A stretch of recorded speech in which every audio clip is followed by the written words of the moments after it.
Well, I just watched Together, starring David Franco and Alison Brie, directed by Michael Shanks. And this is, I believe, his directorial debut. And what a debut. Let's get into this. Together is a body horror film that is based around this relationship between real-life married couple Franco and Alison Brie. And it basically tells the story. This new couple leaves the city and they go into the sticks because she has a new job. And this is a long-term relationship. They've been together for, I think, well over a decade. And, you know, you could tell they have some of their tiffs here and there in their relationship. And that is something that I really enjoyed about this movie. The star of this movie, in my opinion, are the themes that it explores, because it does it in a way that is pretty entertaining. But because this is a long-term relationship that we are seeing, we get the sense that while this couple obviously very much loves each other, there are times where some people may feel like they are bending more than the other one is. Maybe they feel trapped. Maybe they feel like they are losing parts of themselves. And they probably also feel like they probably depend on each other too much for certain things. And like, it's like the idea of separating doesn't ever really cross their minds, because they just feel so complacent and feel so comfortable just being in this very long-term relationship. And if you have seen the trailer, the movie kind of takes it very literally that this couple, they may not be right for each other any longer, and they still love each other, but they depend on each other too much. And so things start to get very, very sticky and weird. So like I had mentioned, this movie takes these themes and make them very entertaining for me to watch, because things are taken quite literally.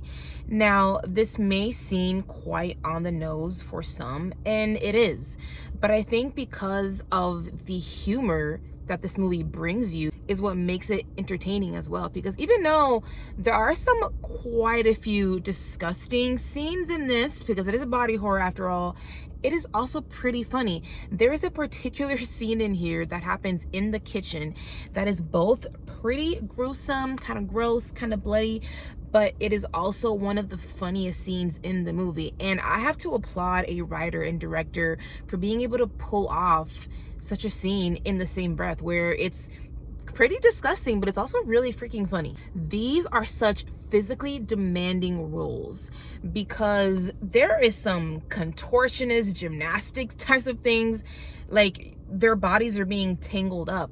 And even though I know some of it is probably stand-ins and body doubles and stunt people who are amazing and talented, sometimes it made it seem like it was really the actors, especially Alison Brie. Some of the positions that she gets her body in looked really it looked very interesting. And I was just very impressed by the physical performance in this as well. I can't go through this review without mentioning another hilarious scene that I won't spoil for you, but this is towards the end, or rather really at the end.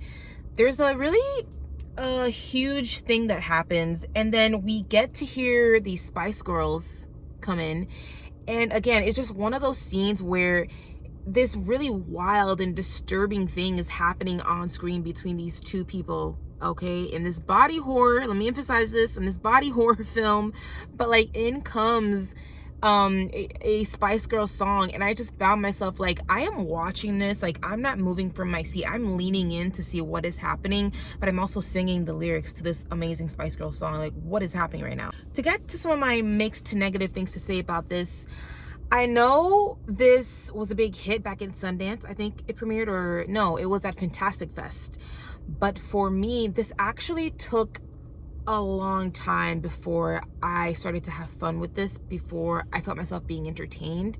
And I think because it took a long time before I found the character interactions between Franco and Alison Brie to be compelling, to be insightful. It's not until there is this dinner scene where they have a certain dinner guest come that they start to express things about each other, where you really get the sense of how they really feel about each other. And I guess because for me, I did need that explicit scene where they're just a little bit more free and straightforward and saying how they feel, because in the first half hour of this, things feel a little bit sluggish, and I did feel myself kind of wander off, kind of just like waiting for things to actually happen and for the characters to have just like more dynamic and stronger interactions with each other and with the people around them. So I just wish that they had found a way to make this feel just a little bit more livelier and entertaining right from the beginning, because I feel like it does end that way. Like it goes on where I'm sitting just a little bit straighter and really feeling like I'm locked in, but that didn't happen till I think like half an hour in. There are some predictable things that happen here because of certain characters that are introduced, and because this is not a large ensemble cast, it's kind of easy for you to guess, if you've seen any horror movie ever, for you to kind of see where things are going with certain things. But at the end of the day, it didn't take away my enjoyment of it. We are given some background information on the David Franco character that I have to wonder what was the purpose, because I don't think it ever really ties back into the main plot and what we are dealing with here and what the characters are dealing with here. The only thing that I could think of is because that was kind of a red herring and kind of trying to make a person seem kind of cuckoo while the other one is sensible, maybe. But we're getting some information about his past and some of his parents' past that it never really tied back in, and it left me wondering, well, what was the point of this? I think a lot of times in horror film, when something crazy is happening or weird things are happening, a lot of the times the man in the relationship is the one that's like he's not the believer. He thinks the woman is crazy, and he's like, no girl, like, we're fine, this, you're just speaking nonsense. And then the woman a lot of times is like the crazy one. And I think when things start to happen in this, the roles are kind of switched up, where he's like, something weird is happening, we need to do this, please believe me. And she's like, no, you need to come. So I really like that role reversal. So I know that I mentioned that this took time for me to even begin to like, but towards like the last like 10 minutes and how this ends really kind of saved this movie for me. It really did.